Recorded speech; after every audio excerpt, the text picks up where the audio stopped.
Hey, howdy. This is my vanilla vine. It's a nice little vanilla vine. Planted it. Did we plant that last year? I think we planted that last spring and grew up. It's doing pretty good. Pretty hot. And there's a loquat over here. It's not particularly happy. Doesn't really ever seem to grow. But this is, there's nothing growing here. It's just mother-in-law's tongue from the deserts of Africa, And nothing grows here. It's like beach sand and seashells. Somehow this big bamboo managed to grow. And the bamboo's edible. And, the bamboo shoots at least, supposedly. I haven't been able to find a good one, though. But I'm going to show you every edible plant that I can, and every fruit tree, and every fruiting plant. And there's the first fruiting plant, is the Monstera delicioso, which makes a very delicious fruit. And here's the pineapple pleasure mango tree. And I want to take you, there's our strangler fig, that actually makes edible little berries. And the turtles go nuts for them every summer in the creek behind my house. And that's called a cabbage palm. You can cut that down. I gotta mention, those are prickly pears. And the cabbage palm is called swamp cabbage here. They cut it up, and inside the core is it's like asparagus and cabbage combined. And you can find it canned in fancy supermarkets, and it's pretty good. And there's a mango seed that I just tossed in there. I got a couple more over here. That's the thing about mangoes. You just throw a seed on the ground somewhere you think might be a good spot, and it'll just frickin' grow. Look at that, mango trees from seeds. They just grow. Nothing to it. I didn't even stick them in the ground. I just threw them there. And then over here, I forgot all about this, but I'm pretty sure I planted this a few years ago, and that's an elderberry, which is usually a northern thing, but I guess they grow up here too. Down here. And yeah, those are, if you see the dogs, those are not our dogs, okay? Not our dogs. I got a lot of cabbage palms. Eventually, some of them will get harvested. Those are all cabbage palms. This is a moringa. It's a relative of mustard, and it makes a very, very nutritious vegetable. It's like 10 times as nutritious as the average vegetable. And right here you have your katuk, which is a really delicious green for fresh eating or cooking. And that's a prickly pear there. And here's one of the first trees that I planted. It's a sugar apple. And it got hit by Hurricane Irma, and it has never loved life ever since then. But they lose their leaves every winter. So it'll come back and probably make a fruit this year. And these are the Hong Kong orchid trees. They make a really wonderful flower. They just go crazy with flowers. So we're a little bit late in the season. But and there's the Malika mango from the northern India that was actually produced by the Indian Extension Agency. And I actually bought this tree at Walmart, believe it or not. I got it on sale. And then I'll take you over here. Here's some maymays. Really struggled with these maymays. They they got hit by Hurricane Irma too, and have not loved life ever since then. They were that size basically when Hurricane Irma came through, and they have not grown. And this is my mango circle here, and it started out with just these agaves, which is what they make tequila out of. And this stick right here This is actually yucca, which is a potato-like root crop. Very delicious. I prefer it to potatoes. This is one of the first mangoes planted here when the property was first purchased. Got some mangoes going on. Got a second set of mangoes coming on. Hopefully it bears a little bit heavier in the second set. But I got a few little ones from the first set. It's an odd year. Usually mangoes only flower once a year, but this year they flowered twice. And you know, when I bought these little mango trees in this circle, I just gotten back from a fishing trip and I bought 30 trees. I don't know where the heck they all went. I had more, but you know, some of them got hit by the mower, unfortunately, because they were little. That one did, and it came back. Pretty sure that's above the graft. We got a lot of these frickin' oak trees, which are, you know, they're not ideal. They make a lot of shade, but they're kind of nice. And let's go back in here. I want to show you I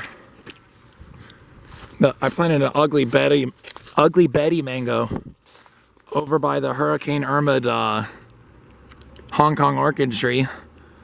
And yeah, this is an ugly Betty mango. We try to hide the trash cans underneath the Hong Kong orchid tree. And you know, I've been clearing this little jungle out. I'm working like one species at a time. I don't want to get rid of everything. But I went to town on these damn nightshade things. These ones, I still got a bunch to remove. But I cleared out a lot of them. There was a lot of them. See, I got a pile of them right there. There's another mango seed. I try to throw my Kit mango seeds over here, because Kit is the latest mango of the season. And I just try to concentrate them here so I know where my Kit seedlings are. This is another Meme sapote. It's trying to hold in there. And there's a, you know, I hate this plant. That's why I pulled it. I think I'm allergic. And I just feel nauseous whenever I like smell the damn thing. See, the papaya is just a volunteer. Just papaya just comes up out of nowhere like, you know, hey, I'm a papaya. Hey, I'm a sugar apple. I planted that sugar apple last year. It grew pretty good. I cleared a lot of this sawgrass. This sawgrass is a major pain in the ass. You got no idea. This is an M4 mango tree. It's supposed to be one of the most delicious new varieties from Gary Zill. It's another papaya. There's a soursop tree that's not doing exactly hot, but he's holding in there. Maybe he's getting his root system established. This is a Indonesian egg fruit. Got the seed mailed in from Indonesia. And this is he's not doing so hot either. He's trying to hold in there, but you can barely see it. But that's it's a star apple, which is a pretty delicious fruit. And right here, this vine is a, you gotta stop saying huh? This is a passion fruit. I had a nice passion fruit growing up this beautiful, beautiful cypress tree. But I cleared the vines off of it because I was worried about the cypress tree, and I didn't realize that one of them was a passion fruit, unfortunately. But there's the Beverly mango I just planted. I just planted 9 new mangoes, by the way, in case you were wondering. There's our biggest coconut palm. We lost our big, beautiful coconut palm a couple years ago. Fell into the creek. There's another Malika mango. I planted a bunch of them because they're a really great yielder and a really delicious mango. And this is the Oro Negro avocado. I got 2 avocados. We've had a lot of failures with avocados in the past. Man, I gotta get this guy some water. He's starting to yellow up on me. Gotta get him some water. This is the orange sherbet mango. Very delicious mango. You know, these things are great. This is, what do they call this stuff? It's a hibiscus. And they make these beautiful little red flowers, but the best thing about them is you can eat them. And they're sweet. And they go good in a salad. Here's a volunteer mango tree. This mango tree is just like, hey, I'm here. I'm a mango. And here's all his sisters. More mangoes, big mango. Just random mangoes. You know, just a blade of mangoes. Here's one of the other little trees I planted. It's a Namdak Mai. It's one of the most famous mango and most popular mango from Thailand. I'm just a little guy. Got some sugar cane going in there. Yeah, my Rolinio Delicioso, he needs some water. I gotta bring him some water. He needs some milk. Now that's a sugar apple that got hit by Irma. And I wouldn't say it loves life, but it also doesn't hate life.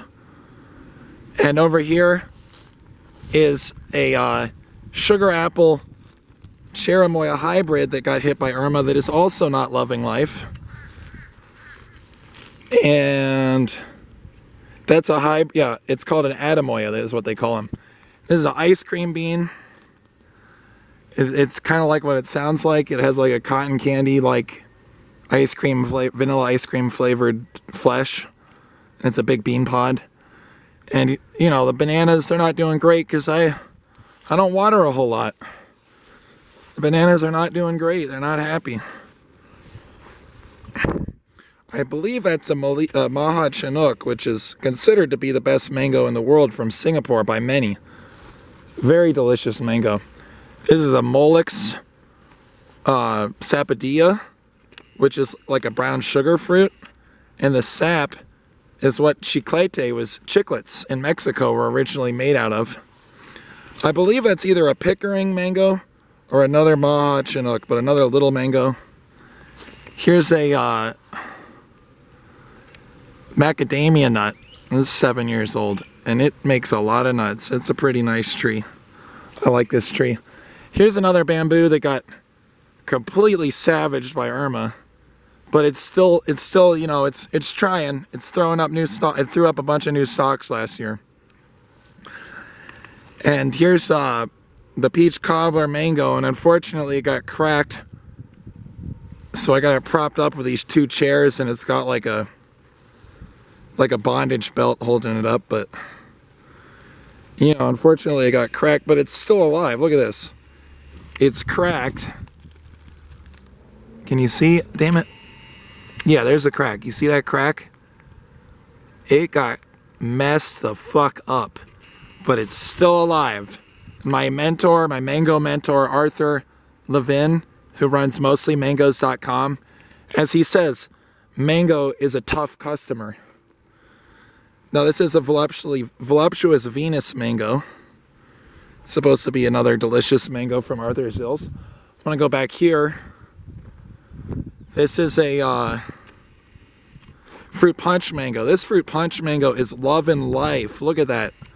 Beautiful, beautiful, beautiful. And we go over here.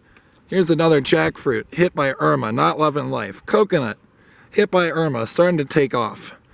You know, this is a Mexican sunflower, got knocked down by the last windstorm that broke my mango, the peach cobbler. That's an imbe, also known as African mangosteen. And they grow really slow because they're from the deserts of Africa. And that's some kind of an ornamental pineapple. I gotta say, that's my single grafted egg fruit. Egg fruit's the highest carbohydrate fruit in the world. It is delicious. You know, there's a few lemon meringue or Popieu clays from Myanmar. Those are both Popieu clay or lemon meringue. And it's a very popular mango. And those are the lemon zest, which is a hybrid of lemon meringue and a Florida mango. And that's another one of those M4s. It's supposed to be one of the best new mangoes from Gary Zill's breeding line. I got it leaned up against a chair just to hold it up. Let's see what else we got. Here's a jackfruit. Jackfruit from, it's called a Borneo Red. Originated from Borneo. Here's a lychee tree. This lychee tree is not loving life and never has loved life, and I think it hit a rock. That happens sometimes. Sometimes they hit a rock, and then you're like, oh, I don't grow. This is a cherry mango I just planted. Now, a mango would hit a rock, and they'd say, oh, just go around, but lychee's not a mango. Lychee's not a tough customer. This is a Phoenix mango. Another new introduction from Gary's Hills. Here's like the ablative throw all your mangoes here spot. And there's like many mango survivors. And there's also a whole bunch of, this is Cuban oregano. And this stuff is nice. It'll cure a toothache. And it's really good to cook with meat or in a soup. There's a neem tree. Neem is used as an insecticide. It's a natural insecticide. And it's also useful as a herbal medicine. And this is a pitaya or dragon fruit vine, which is a type of tropical cactus. I'll show you another one in a little while. It's really loving life, but these guys are starting to take off. Here's another one of the early mango seedlings. This one's probably going to get done in because these make like little butt-shaped mangoes. And they're not that great. But, you know, they say give a mango 3 chances before you cut it down to make you some fruit. This is the sugarloaf. This is supposed to be even better than the M4, but a little bit more mold sensitive. Here's another mango. And this mango just loves life. Even though it lives underneath an oak tree, it just uses hacks to get out from underneath the oak tree and make a shitload of mangoes for, you know, how it's a pretty new tree. There's the perilous dead Australian pines that are leaning over our property, and here's some of that wreckage. And this is the acerola cherry, also known as Barbados cherry. And that makes, just 3 cherries is enough for the average person's daily need of vitamin C. And it pumps out a lot of berries. It's really, really incredible. Well, they call them cherries. You know, they're not as good as cherries, but they're pretty good. This is a lemon zest. It's not totally loving life, but it's hanging in there. This Maha Chinook, I think it's starting to take off. It's got these Maha Chinooks. They like to start putting on a nice fat trunk more than other mangoes, I feel like. You'll see the next one. This is a miracle berry from Africa. And the great thing about miracle berries is you start chewing on one and everything that tastes sour normally, all of a sudden it tastes sweet. So you could just bite into a bitter grapefruit or a lemon and it would actually taste sweet. And ironically, here's the sweet tart mango, which is delicious and actually tastes like mango candy, sour mango candy, like almost like Sour Patch Kids or Warheads. But if you let it ripen, it just gets sweet.